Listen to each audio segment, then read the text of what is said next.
Okay, so recently, as most of you have noticed, that I have taken a great interest into improving my graphic art and trying different techniques when it comes to thumbnail making, which has kind of sparked the interest of most people as to how I actually, make these thumbnails and how I kind of make them look as good as I want them to be, I guess. So this video will just kind of be showcasing how I make my thumbnails. So hope you enjoy and hope you actually learned something from this. First of all, I'm on Forge 1.7.10 and we have these mods here. Oops. Okay, well, that's not important. Well, the mods that I am currently using for all of my thumbnails is Cheatbreaker F5, which is basically a third-person perspective which allows you to rotate while looking in a single direction. It's different than the original F5, which kind of follows your mouse when you look around. The second mod that I usually use is /NPC mod, which you do /NPC. You can do yourself. I'm just going to do myself for this, and you can put yourself in. I spelled my name wrong. And you can put yourself in an NPC that doesn't really do anything, and it's like, I have 5 by mistake. And you can kind of just put yourself as an NPC like this. You can also do the same thing where you do /NPC. You can do -S, -D, and then it puts you. Yeah, this is a thing that happens. It sometimes doesn't load the cape, but you can also just -S, -D, -E, which puts you in full diamond enchanted. This is what I primarily use when I'm showcasing packs and stuff like this. This is a private pack that I'm working on right now. Now this last one I use is called name spoof, which basically means that you're able to put whatever name and skin that you want on your current Minecraft character, just so you're able to kind of make various characters within your thumbnail. So you need to do /spoof, your IGN, and then whatever other person that you want to name spoof yourself with. In this case, I'm just going to do SlicedOranges, and now in this case I now have his skin, and I'm now able to kind of use the perspective tool to kind of put his skin in any one of my thumbnails, which is probably extremely useful since I don't really have access to replay mod, nor can I really run it on my computer without having a lot of issues. And this is the method that I have been primarily using in the majority of thumbnails that I've been making for other people, and for the thumbnails I'm making for my own channel. I've just kind of gone away from the whole. You can just look at the thumbnails I've made for myself, Isolites, Ermac, and a bunch of other people that I mainly just use these mods to be able to kind of make my own thumbnails in kind of a unique-ish style, I suppose. Also, if you want to reset the name spoof and just want your old skin back, you could just do /spoof and just put your IGN twice and that changes it back. Also, if the person that you're using does have a cape, it'll replace your cape with their cape, but if they don't have a cape, it'll just use your cape instead. Now the first step I usually do within all of my thumbnails is kind of get the player model in check. So what I usually do is do F1 to kind of go into the reverse GUI mode, and then I would hit whatever toggle perspective key I've chosen for my Cheatbreaker F5, and then go to a nice angle that I think looks good. So this is, I'm going to try getting one with him swinging preferably, just so it looks like it's in mid-combat, but it doesn't really matter, you can do whatever you want basically. Now when you're doing this, you want to make sure to take screenshots of whatever frame that you're trying to get to. See, look, I just did that and took a screenshot at that moment, which I think looks good. The second thing that you want to do is that the way I get hotbars in the thumbnails, I usually just look straight up at the sky and just take a screenshot like that.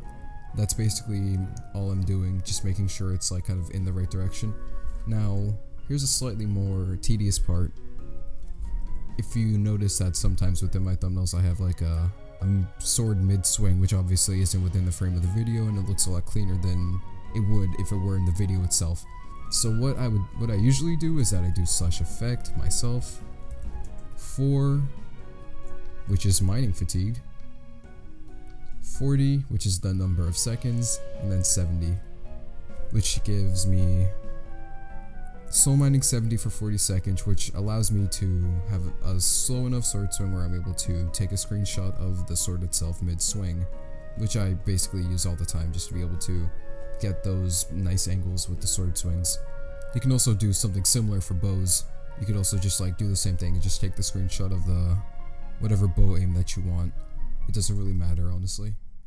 Okay, so now we're in Photoshop, and a very important thing that I've now started doing with thumbnails is using the Games Text Thumbnail GFX pack, which was given to me by my friend Unfightable. His link will be in the description along with this GFX pack. It basically has a bunch of cool stock image, stock backgrounds like this, a bunch of cool stock lights that you can use as like spotlights or making things look flashy, awesome effects such as fire, and various other effects like this.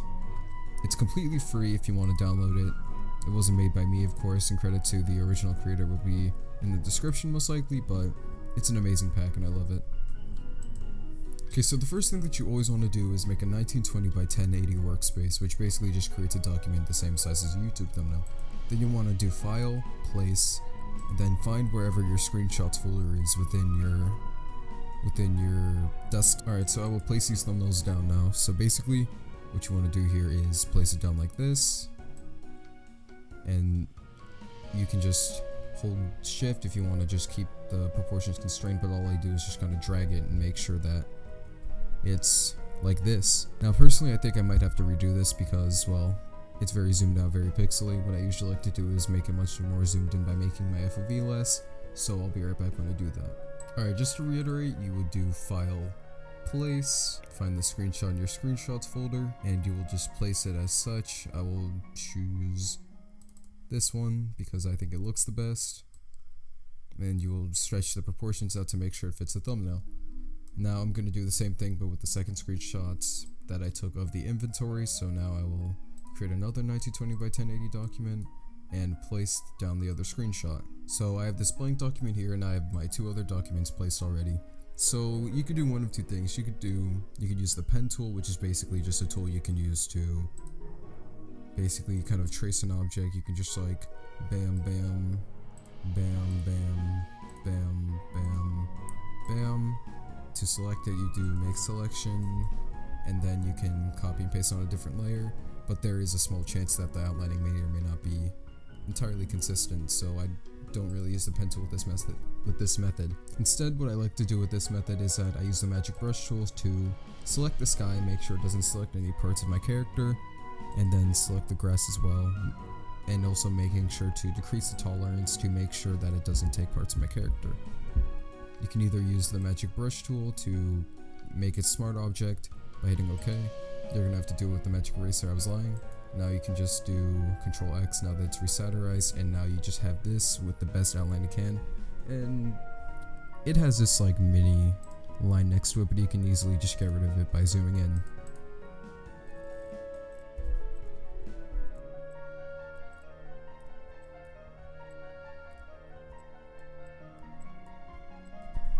Alright, now that we have the line removed, let's just copy and paste it onto this layer. Let's copy and paste it onto this layer. It is currently in the 960 by 540 area that is directly in the center of this document, which is exactly where I want it to be.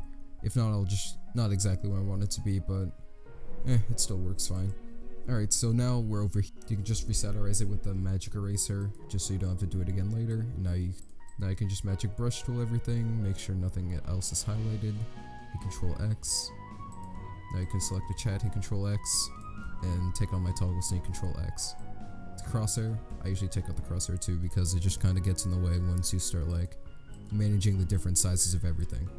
So now we have the GUI and now we have the sword. These loose pixels won't really be an issue once you start like actually going into it, but that's just there for right now. Alright, let's slow down a bit. First of all, we need a background. I don't usually use these backgrounds, I usually just use my own backgrounds, but since we're kind of just making since we're in need of a background, I'm going to use this fire background because I think it looks the best, and I don't typically use these backgrounds. I usually just kind of use my own backgrounds that I kind of gather from the screenshots I take, but since we're here, you can do Control A, Control C on this specific layer. You can switch it, it takes a while, and then you can just do Control V on the background layer.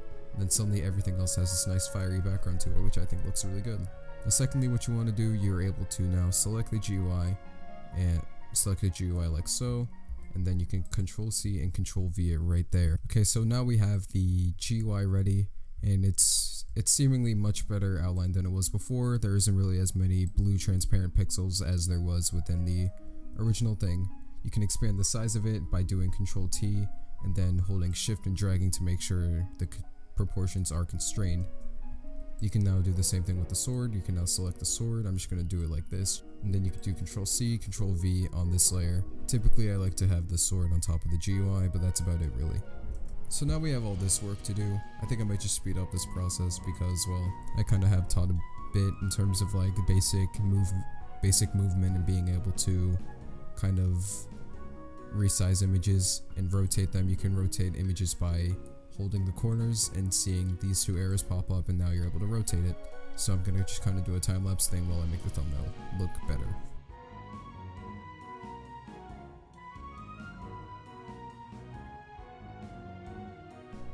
Now in certain instances, you can either choose to put the hotbar on top of the sword like this, or put the sword on top of the hotbar like this. Personally, I prefer to do the sword on top of the hotbar like this. So now that we've been able to make the sizes look better, now it's time to be able to add effects and different constraints to it. Make sure to save your work quite actively, just to make sure that Photoshop doesn't just crash on you accidentally and you lose all your progress.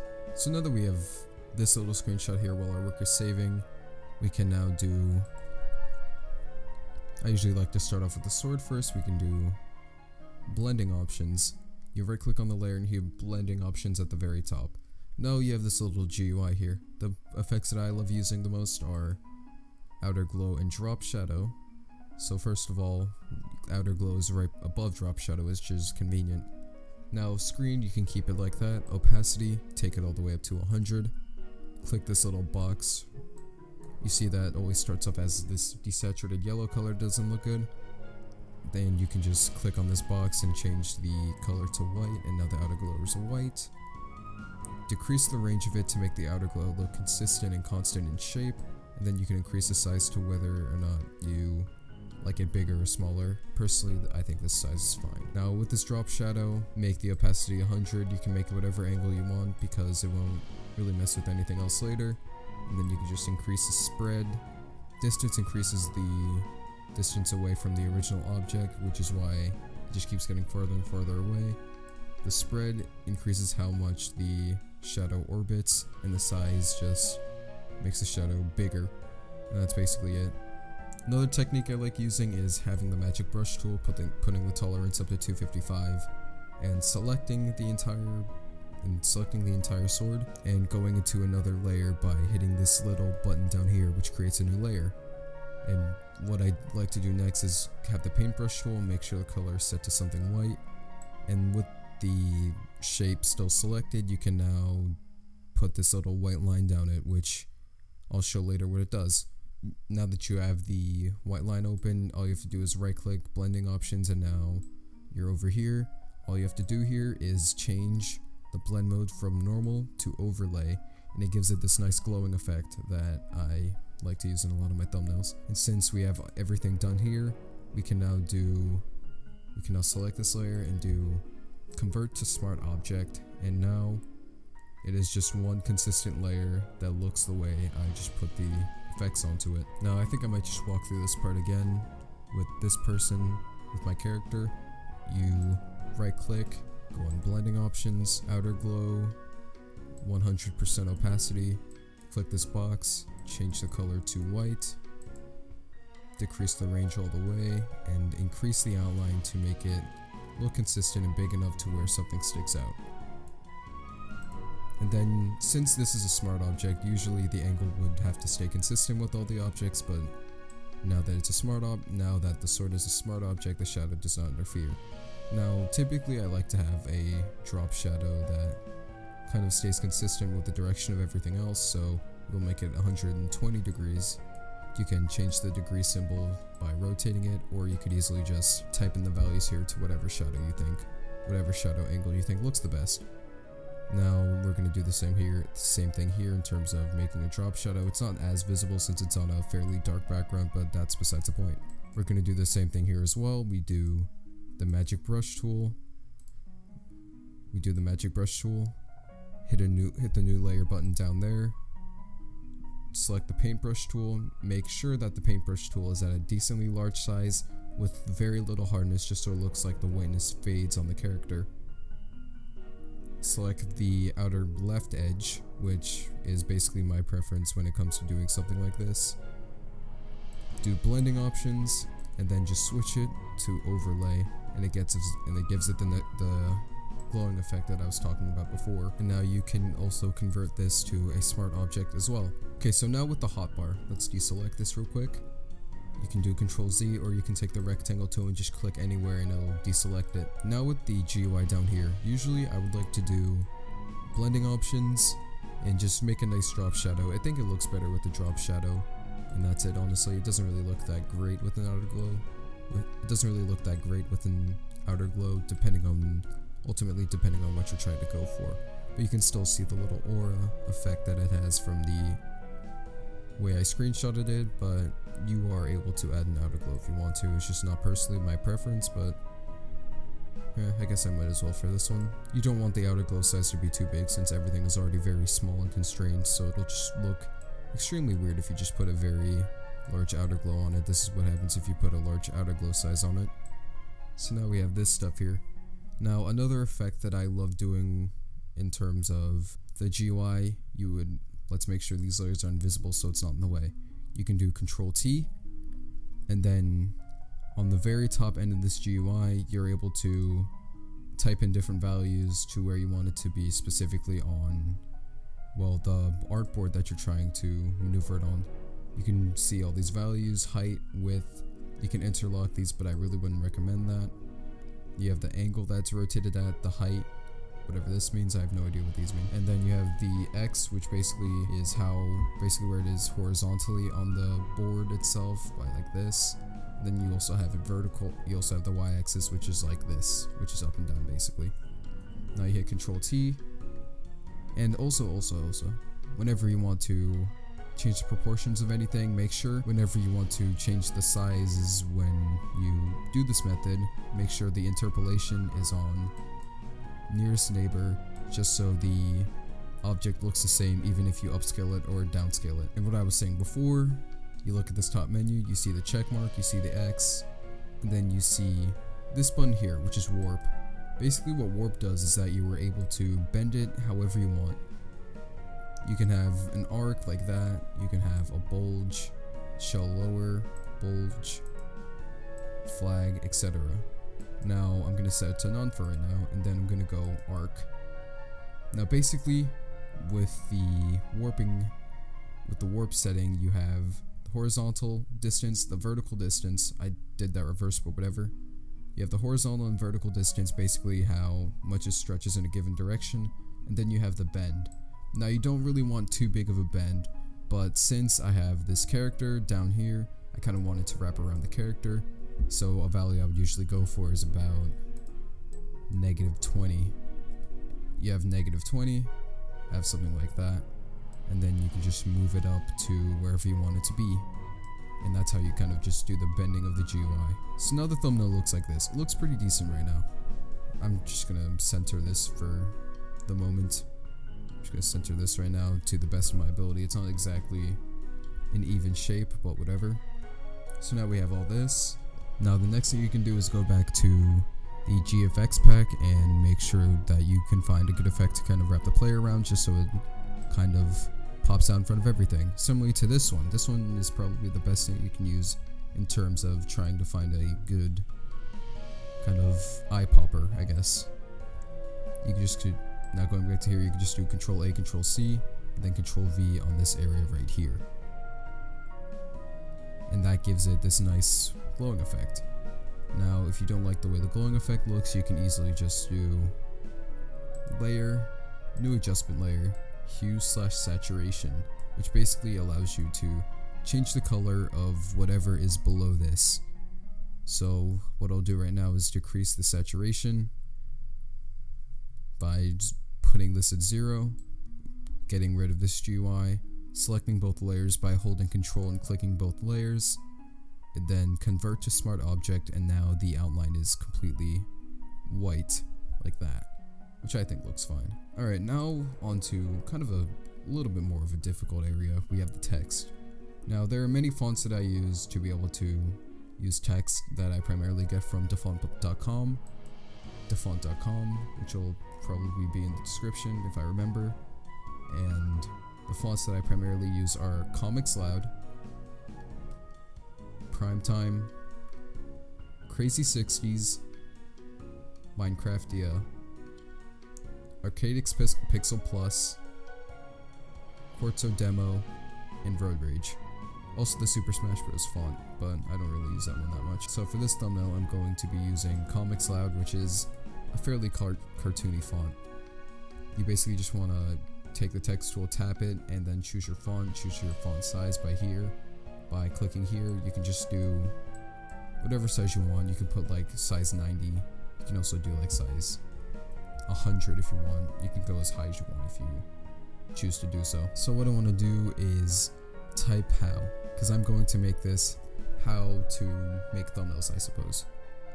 How I make thumbnails, how to make thumbnails. So we have the word how right here. Okay, now this is where it gets a little bit complicated. We are now going to try to do text effects. So you want to go to blending options, gradient overlay. This is the most pivotal part. The way you change, basically what the gradient overlay does is that it overlays a gradient on whatever you want to change the blending options on. And you're able to adjust the scale, making it so there's barely any fade at all. Or if the entire shape is a faded color, you can also change the opacity just to make sure that it doesn't really stick out much on your lettering. Now, the way you can change the gradient is that you can click once on this little bar here, and now you have this list of gradients here. Now, the way I usually shade my text is that I take something slightly darker than white. This will be important later. Something a little bit darker than white, so something about here. And then on this color, which I just do by double clicking this part, you choose a color that is slightly darker than the color that you chose before. So I'm gonna go with this color, and now these colors are very similar to each other. Now what I like to do here is that I decrease the scale to make sure it looks like there's as little an amount of fade as possible. And then I go to inner glow, which is right here. Basically do the same thing as we did before with the outer glow. And then next part you want to go to is stroke, which is right here. Now with the stroke, you can change the fill type. Basically what the fill type is that you can change between color, gradient, and pattern. Pattern is just something random like this. Gradient is a gradient in pattern, and color is just a solid color. Now what we want here is to go to the gradient option and increase the scale to the maximum and make sure that the scale is 90. The next thing that you want to do here is increase the stroke size to be however you see fit. Personally, I like using the sizes from 18 to 21 depending on what font size I want to use. And as you can see here, that's how the text looks. You can now go to drop shadow, do what you did before in terms of making the shadows, change the size, spread, and distance as you see fit. And now your first word is highlighted.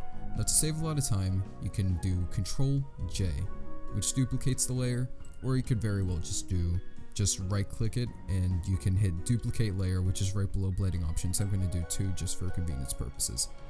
And now you can do Control T on whatever text layer that you want.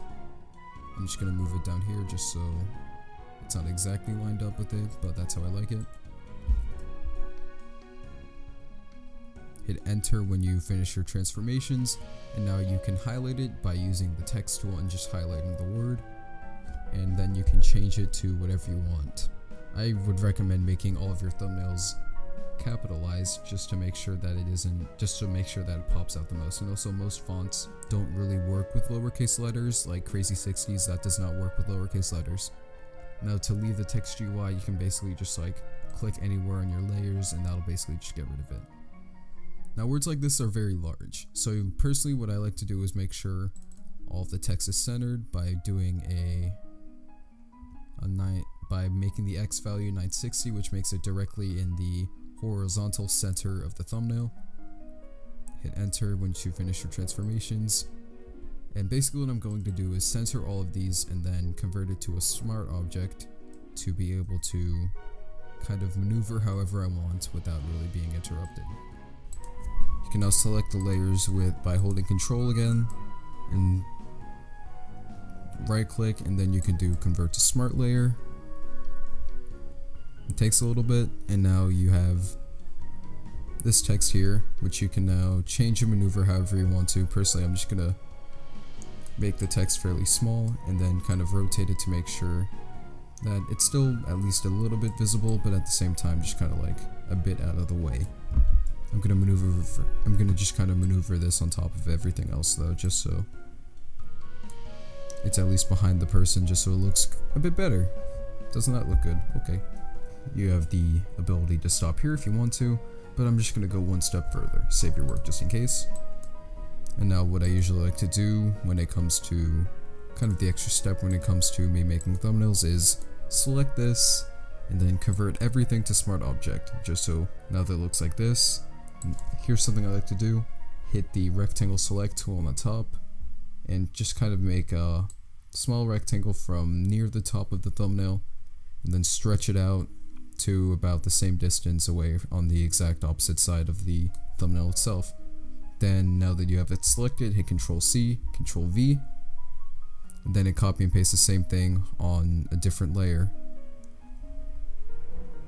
Now what you can do is blending options, right click blending options, go to inner shadow, not inner glow, inner shadow, turn off global light, decrease the distance to a minimal amount. Then you can now increase the size to whatever you want and increase the choke to whatever you want to kind of give it this nice looking shadow border, which on some thumbnails it's alright, but on other thumbnails it just really doesn't work very well. I mainly just use this to make it look as flashy as possible and have it stick out among the crowd of other thumbnails. So I suppose this is the final product of the thumbnail. There's nothing really else you can add once you get to this point, and you're not really meant to copy this exactly. This is just usually how I'm kind of making thumbnails as of right now. I do have a bunch of other different styles that I like using that don't necessarily use this exact same style, but this is just how you make kind of really baity clickbait thumbnails, which I really enjoy. So hope you all learned something. This will be the thumbnail I'm using for this video, and see you somewhere. And by the way, as one final step, you want to do File, Save As, export it as a PNG. We'll just call this thumbnail tutorial. Let's remove the space because I already saved it. Do save, and make sure that once this menu pops up, that the compression is smallest and slow and interlace is none. Hit OK and wait for your thumbnail to save, and you now have a PNG thumbnail that you're able to upload to YouTube, which ultimately looks pretty good.